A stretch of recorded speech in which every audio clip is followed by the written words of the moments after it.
তুফানগঞ্জ ১ নম্বর সমষ্টি উন্নয়ন আধিকারিকের কাছে পদত্যাগপত্র জমা দিলেন নাককাটি গ্রাম পঞ্চায়েতের প্রধান কোহিনুর খাতুন। বুধবার তুফানগঞ্জের ৮ সমষ্টির উন্নয়ন আধিকারিকের কাছে পদত্যাগপত্র জমা দেন তিনি।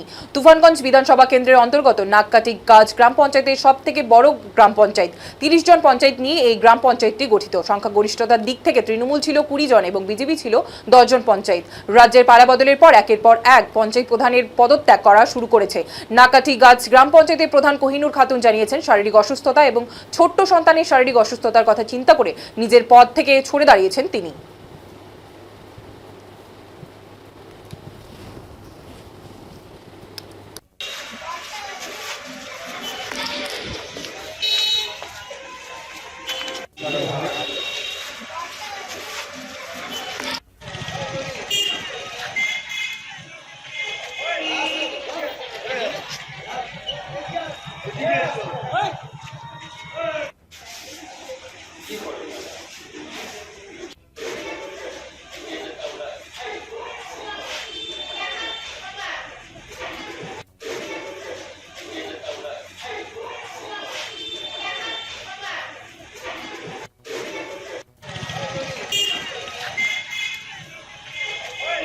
দিদি বলছি, আজকে আপনি পদত্যাগ করলেন গ্রাম পঞ্চায়েতের প্রধানের পদ থেকে, কী কারণে?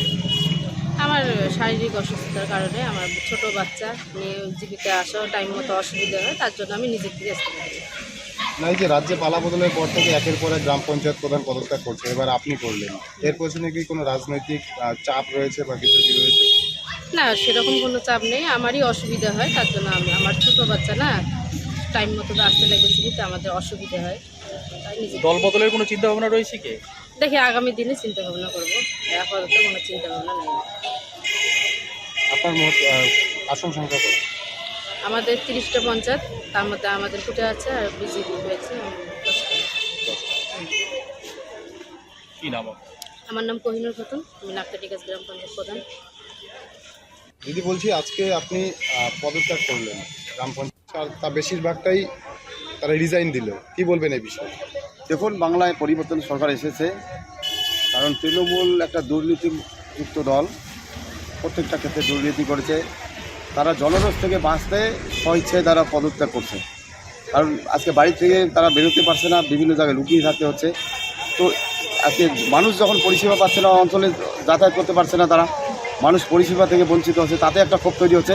তারা যখন বুঝতে পারলো যে বারবার মানুষ যখন একদিকে কাটমানি নিয়েছে, আবাস যোজনার নাম করে মানুষের বিভিন্নভাবে কাটমানি নিয়েছে, চাকরির নাম করে, তো ওরা যখন বুঝতে পেরেছে যে আমরা যদি পদত্যাগ না করি তাহলে জনরোষ আরও বাড়বে, কারণ আমরা অঞ্চলে যেতে পারছি না, মানুষ রাস্তায় পথে আমাদের মারবে। কোন অঞ্চল থেকে পদত্যাগ করলেন? আজকে নাককাটি গাছ অঞ্চল থেকে পদত্যাগ করলেন প্রধান। তো প্রত্যেকটা জায়গায় এটা হচ্ছে, কারণ তৃণমূল, আমরা বলেছি ভোটের আগে যে তৃণমূল নির্মূল হয়ে যাবে, তার প্রতিফলন আপনারা দেখতেই পাচ্ছেন। তৃণমূল বলতে কেউ থাকবেই না, তারা স্বইচ্ছায় পদত্যাগ করছে, কারণ বাংলায় পরিবর্তনের সরকার যে উন্নয়ন করবে, ডবল ইঞ্জিনের সরকার, তারা চাচ্ছে তার ভাগিদার হতে আগামী দিনে। তারা স্বচ্ছভাবে যদি তারা চলে আগামী দিনে, তাদের এই কাটমানি মানুষকে ফিরিয়ে দিয়ে তবেই আমরা তাদেরকে গ্রহণ করব। আমার নাম যুগল কিশোর দাস, আমি ভারতীয় জনতা পার্টি তুফানগঞ্জ ১ নং মণ্ডল সভাপতি।